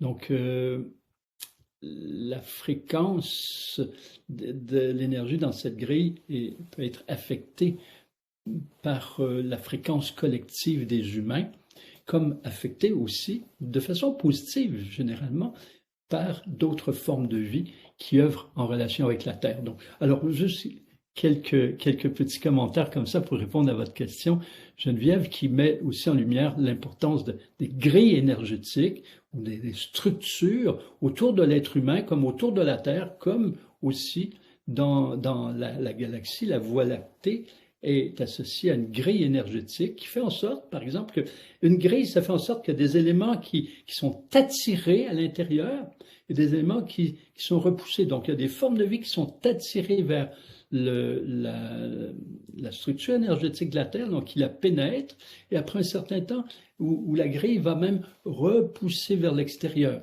Alors, on a la même chose au niveau de la galaxie. Il y a des planètes qui sont attirées dans la grille de la Voie lactée, et puis à un moment qui sont repoussées. Donc, ça permet de comprendre aussi ce mouvement d'attraction qui est en jeu. Ça fait en sorte qu'on attire des fois des gens. Il y a des gens qui sont des étrangers qui sont attirés par vous. En fait, c'est votre structure énergétique, votre grille énergétique, avec sa fréquence, évidemment. Il faut avoir une grille avec une basse fréquence, donc l'énergie circule à basse fréquence. Alors, ça attire moins. Alors, par exemple, sur la grille de la Terre, ben, il y a les humains, en général, dont la fréquence moyenne est beaucoup trop basse. Donc, ça aurait tendance à affaiblir cette grille-là, plus les actions qui sont faites. Par contre, il y a des forces de vie qui viennent stimuler cette fréquence. Bon, là, on est loin des difficultés du quotidien qu'on regarde d'une façon spirituelle, mais c'est sûr que ce sujet m'intéresse énormément, Geneviève. Manon nous dit, suite à un cancer, j'ai beaucoup de difficultés à remonter mon énergie, de retrouver le sommeil et ma joie de vivre. C'est certain que le cancer peut vraiment créer un processus de dégénérescence qui peut devenir important selon, évidemment, le parcours que vous faites pour favoriser la réparation. Quelquefois, vous pouvez vous réparer assez rapidement, mais quelquefois, ça peut aller très loin. Aller très loin dans le cancer pour la réparation. Ce qui fait que, évidemment, le cancer, donc les cellules en dégénérescence, vont créer de la fatigue. Si vous avez aussi utilisé des médicaments, ça va créer de la fatigue, que vous ayez eu de la chimiothérapie ou de la radiothérapie ou d'autres processus expérimentaux. Évidemment, ça fatigue votre corps. Et dans cette fatigue, quelquefois, la joie aussi, l'espèce d'effervescence, qui est un mélange de vitalité et de joie, hein, l'effervescence, c'est plus dur à retrouver. Alors, votre corps physique, d'une part, mais aussi vos corps subtils ont été secoués par cette expérience. Alors, ce qui est important, c'est d'abord de respirer en début de jour et en fin de jour, allez respirer. Je parle souvent de la respiration des particules, les particules de lumière, les particules praniques, les particules adamantines qui vont vous aider. Mais avant tout ça, vous pouvez faire plein de choses à l'extérieur, c'est de vous retrouver vous, de ressentir qui vous êtes. Qu'est-ce que cette expérience du cancer vous a révélé? Qu'est-ce que cette expérience du cancer vous proposait comme transformation? Alors, l'expérience, elle est forte, elle est très, très, très importante. Il y a vraiment beaucoup de gens qui vivent cette expérience-là, et certainement qu'au-delà de simplement le corps physique, c'est une expérience qui veut contribuer à vous révéler à vous-même. Alors, l'expérience du cancer veut certainement vous amener à vous connaître et vous reconnaître davantage. Et quelquefois, vous avez concentré sur votre guérison physique. Est-ce que vous avez pris ce temps-là justement pour vous reconnaître? Ce qui permet le plus à l'énergie de circuler en soi, c'est la reconnaissance de soi. Qui êtes-vous? Le cancer, comme beaucoup d'autres pathologies, veut vous amener à vraiment ressentir, reconnaître qui vous êtes et commencer progressivement une expression de vous, c'est-à-dire une vie dans laquelle vous vous reconnaissez. Ça, c'est le plus important, parce que vous aurez beau faire toutes les respirations du monde, vous aurez beau faire tous les rituels, on en a parlé précédemment, cette expérience du cancer n'a pas favorisé la connexion profonde avec qui vous êtes, qui êtes-vous, et quelles sont les blessures qui sont à transcender, eh bien, ça va être difficile. Donc, d'abord, c'est ça. Vous voyez jusqu'à quel point, à la suite de cette expérience, vous pouvez mieux vous reconnaître. Et les autres éléments peuvent vous aider à vous reconnaître, mais ne peuvent pas être utilisés juste comme des éléments extérieurs. Donc, je vais parler de la respiration. Je vous parle de la structure, du processus d'équilibre énergétique. Je vous parle aussi de la détente du système nerveux central qui est touché dans tout cela. Donc, ce sont des outils que vous pouvez utiliser. Ils sont là, ils vous sont donnés pour... Et donc, l'élévation de la fréquence. Pour élever votre fréquence, nécessairement, vous allez poser votre attention sur des aspects de vous qui sont à découvrir, reconnaître, et peut-être des aspects qui ne sont pas de vous, que vous avez à déposer. Donc, vous savez, une pathologie comme le cancer vous amène dans vraiment un parcours extrêmement important de retrouvailles de vous-même. C'est un parcours de renaissance qui ne peut pas qu'être physique. Donc, votre énergie, votre sommeil, votre joie de vivre sont reliés avec est-ce que Manon, la femme en vous, a pu utiliser cette période ou va l'utiliser pour se retrouver, se reconnaître et transformer sa relation à la vie, transformer son expression à la vie pour que votre vie soit davantage le reflet de qui vous êtes. Donc on parle de retrouver qui vous êtes. Et souvent, c'est en fait lorsque tout à coup on est un peu ou beaucoup à côté de soi que des pathologies comme ça commencent à prendre place. Il y a des signaux auparavant, en fait. Ce qui est important, c'est que ça, c'est un très très important signal qui veut vous amener à une connexion à vous-même. Pour ceux et celles qui veulent vivre ça, là, je vais recommencer à présenter toutes ces explications. Finalement, je les fais dans une journée que j'appelle « Vivre en santé », c'est-à-dire le sens de la santé. C'est une journée que j'ai fait beaucoup avec mon ami Guy Corneau. Malheureusement, pour moi, pour vous, et sûrement pour lui, il est bien, il s'est élevé dans le ciel et il nous regarde sûrement en souriant. Donc, je vais reprendre ces journées-là, que c'est une journée pour discuter de ce que je vous dis de toute façon. Mais pour ceux et celles qui veulent faire vraiment un parcours de fond, parce que ce que je disais à Manon, souvent, vous pouvez être accompagné, vous avez des thérapeutes là qui sont en ligne, il y a Christine Falaise qui accompagne cela, il y a Martine à Lyon qui accompagne cela, il y a Sylvie Castagnier qui en Europe accompagne vraiment tous mes travaux. Il y a plusieurs personnes partout qui sont vraiment dans cet élan, dans cette ouverture, qui peuvent vous accompagner. Je vais quand même faire une semaine, comme je le faisais aussi, comme je l'ai fait beaucoup, une semaine que j'appelle une semaine de santé. On va vraiment aller à la rencontre de soi. On va utiliser les outils, la respiration, le dialogue avec les cellules, mais on va aussi aller profondément pour se reconnaître. Donc, dans beaucoup d'expériences, ce n'est pas une semaine de théorie, c'est une semaine où j'explique des choses, mais aussi on vit beaucoup d'exercices. Je suis en train de mettre en place pour le vivre, peut-être à Lourdes, même en France, faire une semaine de santé et de guérison comme ça. Voilà, ça s'en vient. Joanne ne dit, j'ai pas le son, comment faire, augmenter. Bon, ça c'est pas pour nous. Alors Caroline nous dit, inceste précoce, comment passer dans le positif? C'est un sujet délicat, n'est-ce pas? Et pourtant, il y a tellement de personnes qui ont vécu cela, tellement de personnes qui ont vécu ça. Passer dans le positif, j'imagine que vous êtes accompagné. Je vous suggère, quand vous êtes avec une thérapeute, des thérapeutes qui ont une dimension spirituelle, pas que psychologique.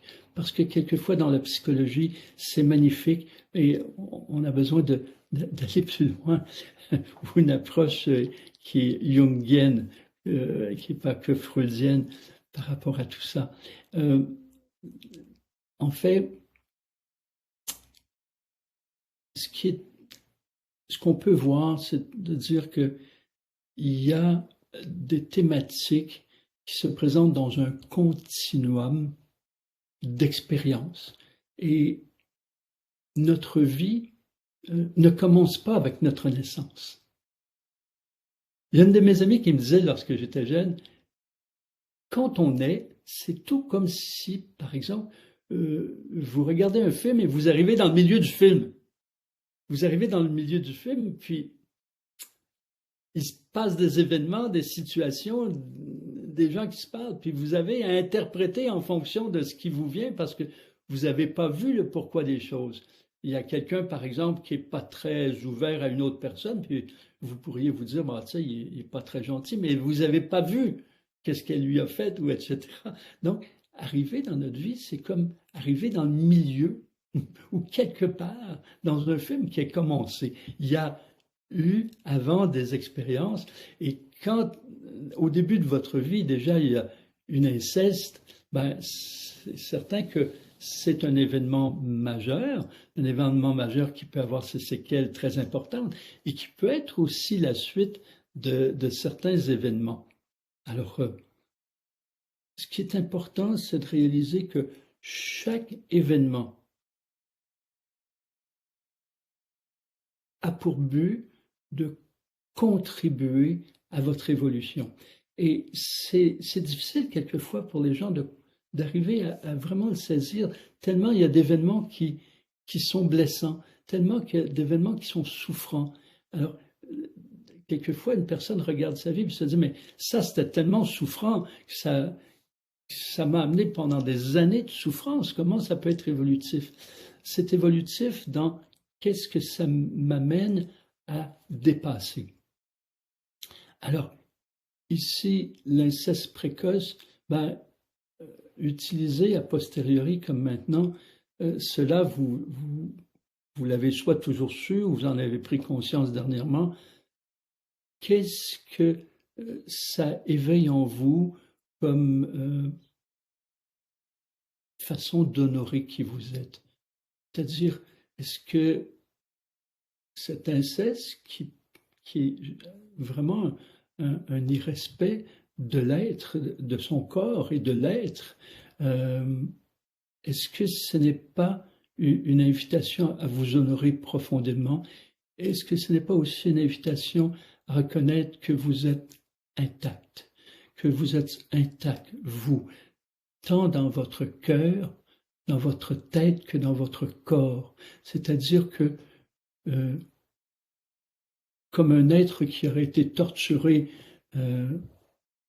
sans raison, de toute façon, il n'y a pas de raison de torturer personne, cet être-là est intact. On a des maîtres, je pense à Sri Aurobindo, je pense à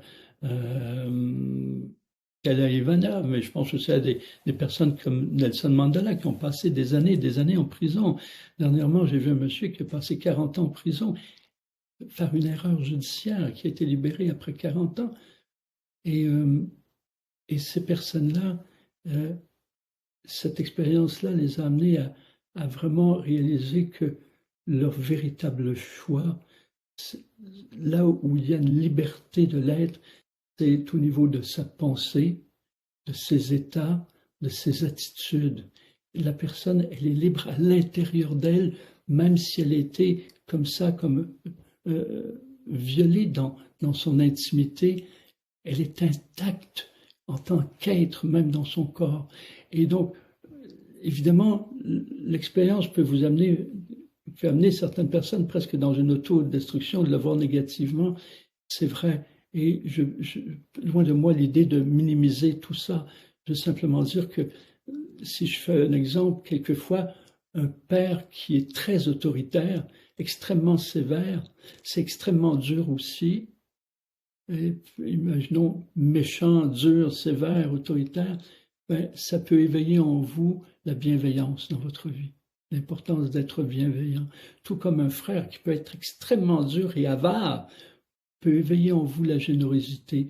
Cet événement-là marquant, qui peut être la suite de certaines choses qui ont été vécues et faites dans le passé lointain, vous pouvez l'observer en disant ça vient m'amener à réaliser que je suis moi, toujours pur, et qu'il y a, malgré tout irrespect autour de moi, de mon cœur ou de ce que je pense, ma pureté et ma lumière, elle est en moi et je ne serai pas affecté. C'est dans ce sens-là que j'amène dans un aspect positif. Vous me direz si ça fait sens.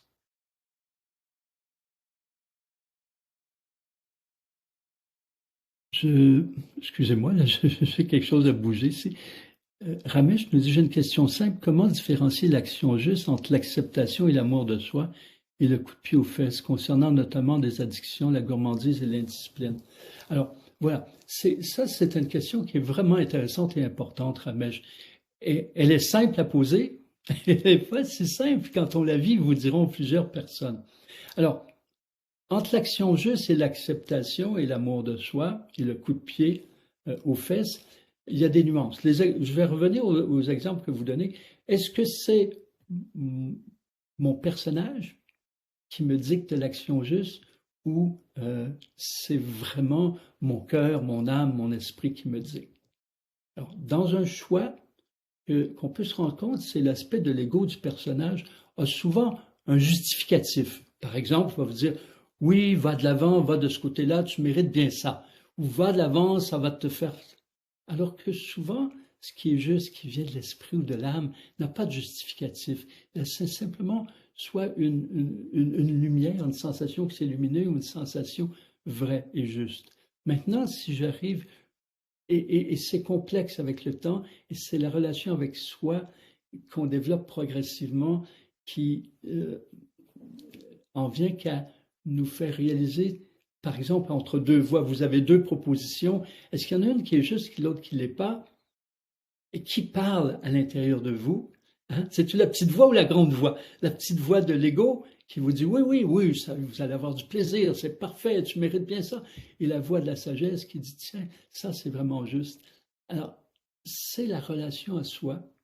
Du jour au lendemain, il n'y a pas une technique qui vous dit là, tu vas le savoir à coup sûr. Ça se développe dans la relation à soi. Maintenant, par rapport aux addictions, gourmandises, indiscipline,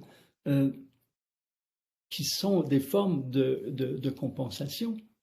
Là, je me penche souvent sur ces aspects, et ça depuis longtemps, où je me dis, tiens, s'il y a de la gourmandise, ça veut me parler de quelque chose. Hein? Comme les addictions aussi. Les addictions viennent souvent d'aller plus loin dans une réponse que l'on cherche. Je commence comme ça. Tout être humain a un élan de satisfaction. Chacun veut être satisfait. Et quand il n'y a pas la dose de satisfaction, là, il y a une recherche d'aller chercher quelque chose peut-être de plus éphémère, de plus superficiel, de plus facile, mais qui donne une satisfaction. Alors, si vous avez, par exemple, une journée extrêmement difficile et pas satisfaisante, imaginons que vous vous êtes fait engueuler par votre patron et vos enfants vous ont dit que vous n'étiez pas un bon père ou une bonne mère. Ça commence à être difficile et à la fin de la journée, vous dites, tiens, est-ce qu'il pourrait y avoir quelque chose d'agréable dans la journée? C'est une recherche, dans le fond, de satisfaction, puisque le reste ne l'a pas été. Alors, vous dites peut-être une gourmandise, peut-être un grand morceau de gâteau au chocolat, je ne sais pas, vos gourmandises favorites, vous donne un petit peu de bien-être, de satisfaction. On comprend. C'est un plaisir superficiel, éphémère. Quelquefois, ça fait du bien quand la journée a été difficile ou quand le moment a été difficile. Alors, personne n'a à se culpabiliser de ça. Hein? C'est-à-dire que ça vient quelquefois pas réparer toute cette journée, mais apporter un petit baume, hein, la petite sucrerie, une petite indiscipline.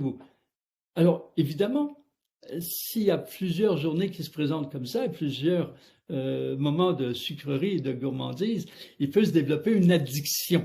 Une addiction, c'est-à-dire que vous en voulez à chaque fois, même s'il y a eu une satisfaction.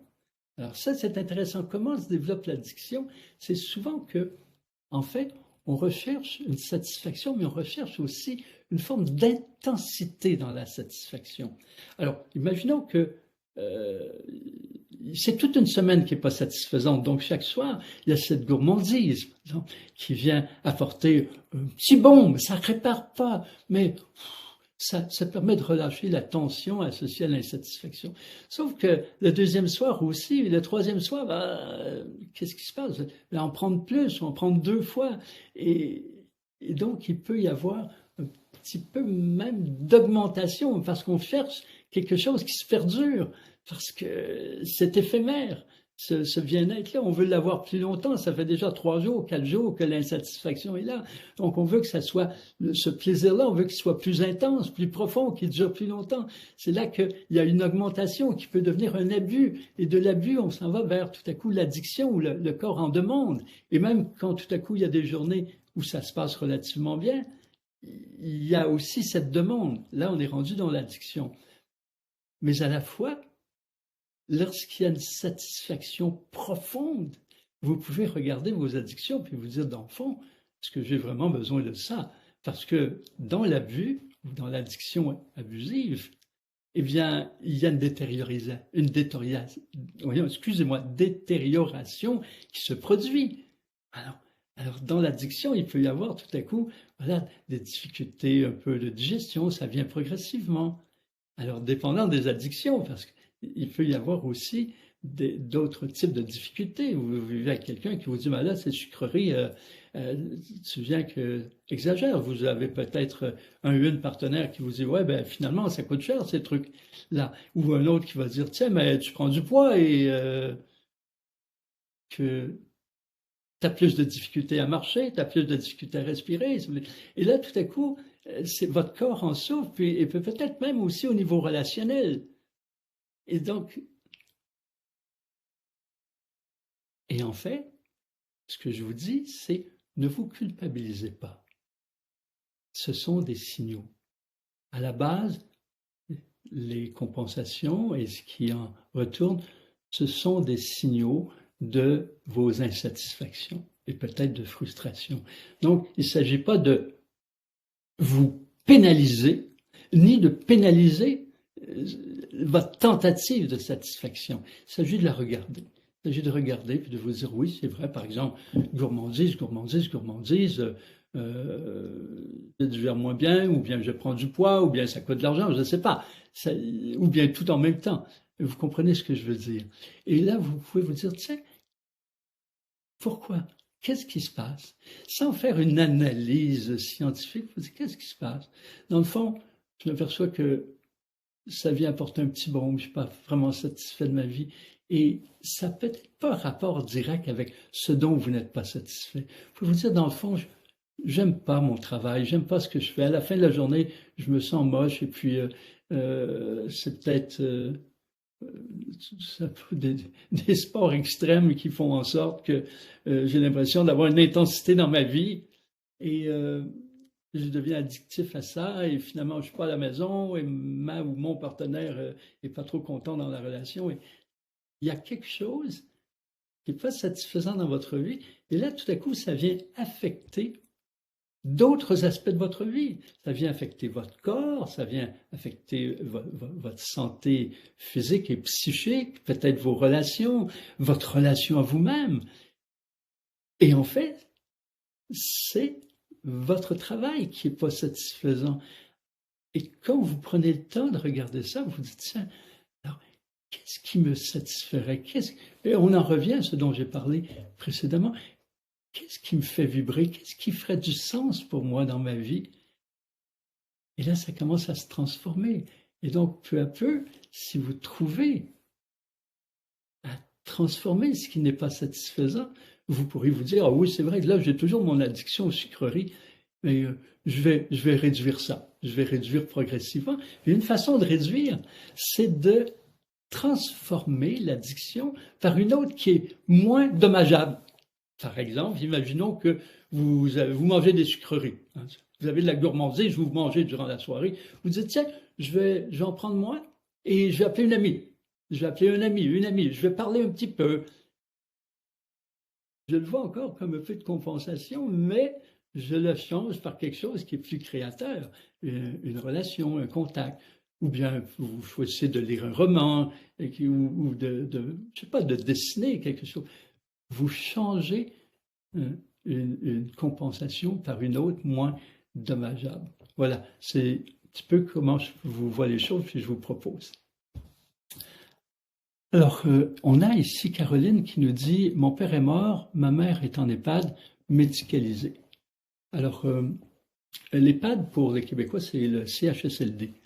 Alors, ma mère est en EHPAD médicalisée. Il peut être intéressant, Caroline, de faire une forme de rituel intérieur de pacification. Je pense que c'est Caroline qui nous a parlé de l'inceste tout à l'heure. Je fais le lien à Caroline. Avec le père et avec la mère, parce que souvent dans l'inceste, sous un angle ou sous un autre, les deux sont impliqués ou sont peut-être impliqués pour vous. C'est un processus de pacification. Lorsque quelqu'un pose un geste, qu'il soit violent, irrespectueux, je vais dire, vous, la personne qui subit le geste, elle est intacte dans sa pureté, et l'autre est intact, mais il est blessé. Il est blessé. Il y a quelque chose qui est blessé pour une violence, pour un manque de respect envers un être humain. Il y a quelque chose qui est déséquilibré, soit momentanément, soit de façon continue. C'est un être qui est en difficulté. Alors, ce que je vous propose, c'est de faire une rencontre, de vous intérioriser, de faire une rencontre, d'appeler votre père. Il faut appeler votre père, votre mère en même temps, si vous voulez, ou les faire séparément, et de les imaginer devant vous. Vous pouvez même les symboliser. Vous pouvez symboliser le père, par exemple, par un vase, puis la mère par des fleurs, comme vous voulez. Choisissez. Et là, vous leur parlez. Vous leur dites comment vous vous êtes senti, vous, dans cette situation qui a été difficile, ou dans plusieurs. Comment vous vous êtes senti? Qu'est-ce que vous avez vécu? Non pas vous êtes ceci, vous êtes cela, mais mettez-le au jeu. Parlez de tout ce que ça crée en vous pendant, ce que ça crée après, etc. Exprimez tout. Puis lorsque c'est fait, vous pouvez aussi poser votre regard sur chacun d'eux et dire « Je reconnais tout de même à l'intérieur de vous ces qualités, ces beautés. » Puis, dans une troisième étape, je reconnais qu'il y a eu quelque chose en vous qui était sûrement déséquilibré pour que, à votre enfant, ça soit passé. Aujourd'hui, comme une femme, je choisis de vous voir dans la lumière, je choisis de émaner de la lumière vers vous pour votre bien-être, pour votre guérison, pour votre élévation dans la lumière. Puissiez-vous, transcender ces difficultés que vous avez. Et moi, je choisis que d'émaner de l'amour pour moi et pour vous. Soyons en paix. Et vous les laissez comme ça en paix. Créez un rituel de ce type dans lequel vous allez vous dégager de ce passé. Et ça va permettre d'amener un aspect aussi positif sur ce que vous avez vécu. Est-ce que ça vous fait sens?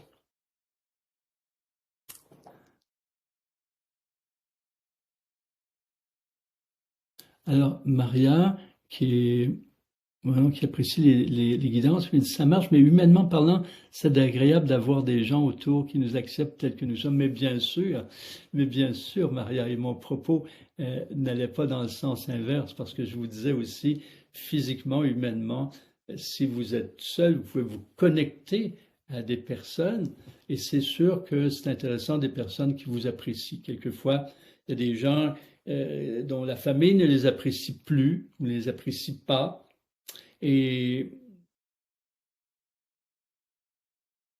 être vous tel que vous êtes, osez parler aux gens, je peux vous dire, osez parler, même à des étrangers. Vous allez assister à une conférence, osez parler en étant vous-même, osez parler à la personne d'un côté, de l'autre. Tous les gens ont cette envie que vous traduisez dans vos mots là, envie de contact avec des êtres humains. Et s'ils ne veulent pas vous parler, ils vont se retourner et vous leur dites bonjour. Vous n'avez pas d'exigence et d'attente.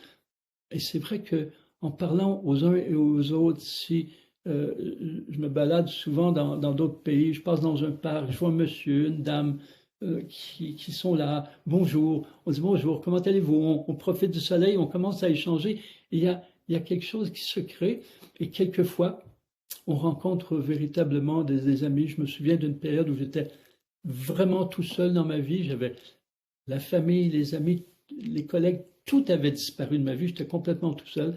Et j'étais à une conférence et j'ai parlé à la personne à côté de moi. C'est devenu une très, très grande amie. Très, très grande amie. Et progressivement, on a parlé, on a échangé, on a dit, tiens, on pourrait en parler plus profondément. Ça ne se passe pas toujours comme ça, mais c'est vrai que quand on est disponible à être soi et à exprimer qui on est, ça attire des gens et on se sent attiré et puis on recrée des relations. Alors, je vais prendre encore une autre question parce que le temps s'écoule. Il y a vraiment beaucoup de questions. Je suis désolé. C'est celle de Jacques qui nous dit « J'écoute les enseignements de la pleine lune et suis les guidances de maître, mais il ne se passe rien de spécial. Je ne sens rien de plus ou de différent. Rien ne change pour moi. Je n'ai pas la sensation que cela m'apporte. Est-ce qu'il y a quelque chose que je fais mal? Peut-être n'est-ce pas pour moi. » Alors, Jacques, c'est important ce que vous dites. En fait, l'écoute d'enseignement, d'éclairage est associée à des propositions. De ce que je vois depuis toujours. Écouter, quelquefois, sur le coup, on se dit oui, ça fait sens, mais il n'y a rien qui change. Et je suis d'accord avec vous, il n'y a rien qui change à l'écoute. Ce qui change, c'est quand l'écoute stimule en vous une transformation, c'est vous qui faites les transformations. C'est pas l'enseignement qui fait les transformations. C'est ce que vous choisissez d'en faire. Ben, il se peut que dans ce qui est proposé, ça ne vous parle pas. Mais il se peut que est-ce que vous mettez en place certains éléments, ne serait-ce que quand on parle d'élever sa fréquence. Ben, élever sa fréquence, on peut le faire une fois le matin, mais quelquefois, tout de suite après, la fréquence diminue. C'est-à-dire, ce qui fait diminuer la fréquence, c'est un moment d'insatisfaction, un moment de jugement, un moment de colère, un moment de doute, etc. Et que la fréquence diminue, où l'équilibre se transforme. Alors, là, il y a un appel, il y a un enseignement que je vais faire plus étayer souvent quand on est en présentiel, où je veux dire, là, par exemple, vous choisissez votre état.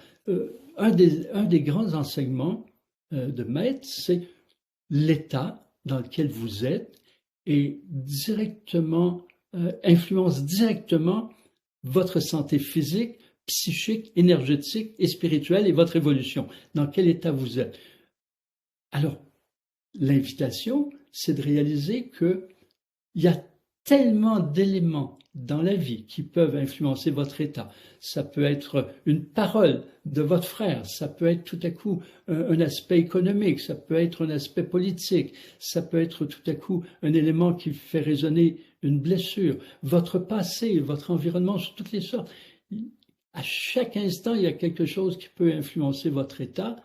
Et donc, si on laisse notre état se transformer de par ses influences, ben, ça affecte tout dans notre vie. Alors, un des enseignements, par exemple, c'est choisissez votre état. Alors, l'écouter, ça ne change rien. Choisir son état, ça change quelque chose. Toutefois, au début, vous choisissez votre état. Il se peut que 15 minutes après, vous ayez lu un journal et ça vous a amené dans quelque chose de passif et vous avez perdu votre état. Donc, l'enseignement ne va pas dire refaites votre état 100 fois par jour. Mais soyez conscient que vous avez perdu votre état. Et à l'occasion, dans la journée, essayez de recréer l'état que vous avez choisi. Et progressivement, peu à peu, de jour en jour, d'année en année, vous allez voir que, au lieu de perdre votre état et de le reconstituer 10 fois dans la journée, vous allez le reconstituer une fois ou deux. Et de plus en plus, vous allez sentir que votre vie est en équilibre, votre vie est plus heureuse, plus satisfaisante, et que vous vivez plus dans la communion avec vous et la communion avec la vie qui vous entoure. Mais au départ, ça fait que vous avez appliqué, si ça vous parle, vous avez appliqué une approche, vous avez transformé quelque chose. Sinon, je peux vous parler des heures et des heures et des heures des états, de leurs influences, de quelles sont les sources d'influence et de tous les états positifs ou négatifs et qu'est-ce que ça peut faire. Et ça ne va rien changer dans votre vie. Généralement, avec les éclairages, il y a des propositions. Maintenant, il n'y a pas une multitude de propositions parce que les gens souvent trouvent qu'il y en a trop, tout appliqué. Alors, commencez à appliquer une chose, comme par exemple choisir votre état. Constatez lorsque vous perdez votre état. Vous pouvez perdre votre état 10 fois, 100 fois dans une journée. Puis vous pouvez dire, tiens, ce matin, je vais regarder qu'est-ce qui me l'a fait perdre à tel moment. Et puis là, dire, tiens, c'est quelque chose qui me l'a fait perdre. Ça veut dire que je suis peut-être attaché, j'ai peut-être des attentes à cela. Et d'où ça vient, ces attentes? Et là, vous êtes en train de transformer quelque chose en vous. En fait, c'est votre implication qui change de quoi. Alors, je dis une dernière question, Catherine. Comment élever ses vibrations au cœur d'une situation de colère due au mensonge et à l'injustice? Alors, durant la situation, c'est extrêmement difficile. Ce qui est plus juste, peut-être, c'est élever votre rythme vibratoire. Quand la situation se présente, eh bien, vous allez vous rendre compte que si la colère arrive, ça fait descendre votre rythme vibratoire. Pendant la colère, vous n'élevez pas votre rythme vibratoire. Mais plus votre rythme, vous le soutenez, vous le maintenez, et moins les colères vont vous affecter, moins vous allez entrer en colère. Et après la colère, vous pouvez retrouver votre fréquence en vous disant, tiens, la colère que vous avez vécue manifeste une insatisfaction, peut-être une attente, peut-être une attache, peut-être une exigence. Et qu'est-ce que c'est? Qu'est-ce que cette attente ou cette exigence ou cette attache? Est-ce qu'elle est juste? Donc, ce qui est intéressant, c'est le retour. Vous nous direz que vous ne pouvez pas faire des retours sur tout ce qui se passe dans la journée. Toutefois, toutes les situations, toutes les expériences ont toute la possibilité de favoriser une transformation pour aller vers le meilleur. Vous avez beaucoup de choses à faire, puis vous n'avez peut-être pas le temps de poser votre attention sur tout ce qui se vit, mais au moins sur une chose peut-être, de ci, de là, sur une chose pour transformer quelque chose. Et donc, quand il y a une colère, oui, maintenir sa fréquence avant le plus possible, retrouver sa fréquence après, mais aussi se dire, tiens, qu'est-ce que la colère? Tant que vous projetez sur l'autre la raison, la source de votre colère, eh bien, on ne change pas. Il va toujours y avoir quelqu'un ou quelque chose qui peut vous mettre en colère. Mais à partir de l'instant, tu te dis, oui, ces paroles ou ces gestes de cette personne m'ont mis en colère. Alors là, vous pouvez vous dire, pourquoi? Pourquoi? Parce que je me sens non respecté. Alors, qu'est-ce que je peux dire ou qu'est-ce que je peux faire dans cette relation pour me sentir respecté? Est-ce que je me sens jamais respecté? Est-ce que je peux parler de transformation de cette relation à la personne ou à moi-même? Ou bien peut-être que je peux dire, tiens, j'ai des attentes et des attaches. J'ai des attentes de quoi? J'ai des attentes que cette personne se transforme. Et peut-être qu'elle ne veut pas se transformer. Alors, vous voyez, votre colère vous parle de toutes sortes de choses. C'est intéressant d'aller voir de quoi elle vous parle, plutôt que juste de dire, tiens, l'autre m'a mis en colère, je vais essayer de me calmer puis de retrouver ma fréquence. À un moment donné, il faut se dire, mais cette colère que je vis, elle me parle de quoi? Qu'est-ce que moi je peux transformer? Dans certains cas, ça peut être transformer ses attentes ou transformer ses attaches, transformer ses exigences, ses conditions. Dans d'autres cas, c'est peut-être transformer la relation parce que dans cette relation, l'autre avec ses blessures ne vous respecte pas du tout et ça vous met en colère souvent. C'est important de voir ça.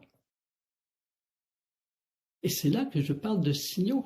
La colère que vous vivez, c'est un autre signal qui vous parle de quelque chose à rééquilibrer. Alors, en vous parlant de ça, je réponds aussi à la question de Jacques précédemment. C'est-à-dire que même si je vous dis, tiens, la colère, je vous fais un enseignement, la colère, c'est vraiment du feu, c'est vraiment une énergie puissante. Alors, prenez cette colère et plutôt que de la projeter sur l'autre ou de vous détruire intérieurement, prenez ce feu, cette puissance, pour créer, c'est de l'énergie créatrice. La colère fait partie de l'énergie créatrice. Bon, vous allez peut-être faire ça. Et peut-être vous allez dire, mais ça ne change rien. Ça ne change rien parce que là, il y a quelque chose sur lequel poser son attention pour changer quelque chose. Il y a une transformation à faire. En fait, si on n'est pas bien, si on n'est pas en équilibre, de façon continue et permanente, il y a des choses à changer. Alors, on ne se culpabilise pas. On se dit, tiens, là, je vais utiliser cette colère, je vais poser mon attention là-dessus. De quoi cela me parle? Et qu'est-ce que je peux transformer? Voilà. Eh bien, je vais m'arrêter là-dessus. Pour les questions, je suis encore une fois désolé de toutes les questions auxquelles je n'ai pas répondu. Il y en a des pages et des pages et des pages et des pages. On est plusieurs en ligne. Et ce que je vous propose, c'est que je vais revenir. Je ne sais pas la prochaine date, là, parce que la semaine prochaine, je m'envole pour être en Europe. Donc, pendant que je suis en Europe, on aura à peu près les mêmes heures. C'est-à-dire que là-bas, je le ferai vers 18 heures. Ce sera midi au Québec. Mais je vais vous donner des dates bientôt pour les prochains rendez-vous avec Pierre Lessard. Je suis désolé pour toutes les questions auxquelles je n'ai pas eu le temps de répondre. J'espère que certaines réponses vous ont éveillé quelque chose, vous ont touché. Et je vous invite à ce qu'on reste unis et surtout qu'on se rende compte que chaque situation vient nous parler à nous, qu'on ne soit pas des victimes, mais qu'on se dise, tiens, même si une situation est souffrante, j'ai quelque chose à apprendre, quelque chose qui va me permettre de me connecter davantage à moi-même, de me reconnaître, d'être plus moi, donc de transformer quelque chose dans ma relation avec moi et dans ma vie. Voilà, donc j'en profite pour d'abord vous remercier chacun, chacune de votre présence de votre écoute, de votre souplesse.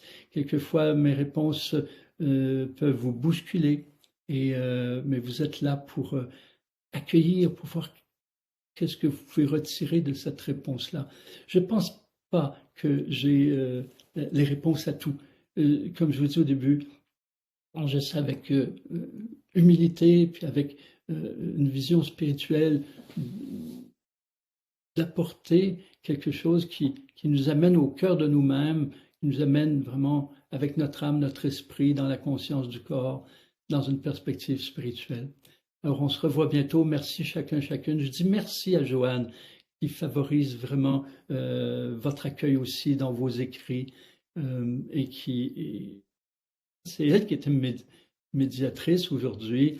Merci à toutes les thérapeutes accompagnantes avec lesquelles je travaille ici en Europe, qui sont généralement en ligne, que vous pouvez consulter. On va avoir de plus en plus une section dans Symphony.life avec des références de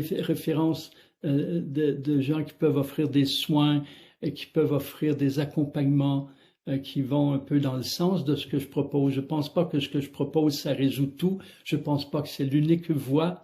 Je ne pense pas qu'une personne a l'unique voie, et il y a différentes voies, mais pour les gens qui se sentent bien avec ce que je propose, il y a des thérapeutes aussi qui peuvent accompagner. Donc, on aura une section pour cela.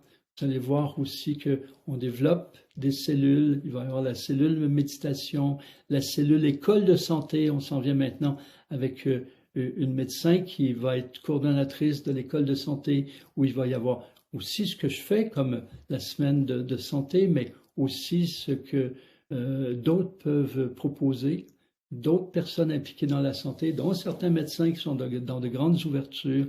On va voir l'école d'orientation de vie, qui va être là, la cellule d'entreprise qui va être là. Donc, il y a beaucoup de choses. Il y a Isabelle que je remercie de l'orientation qu'elle donne à Symphonie et de son engagement profond.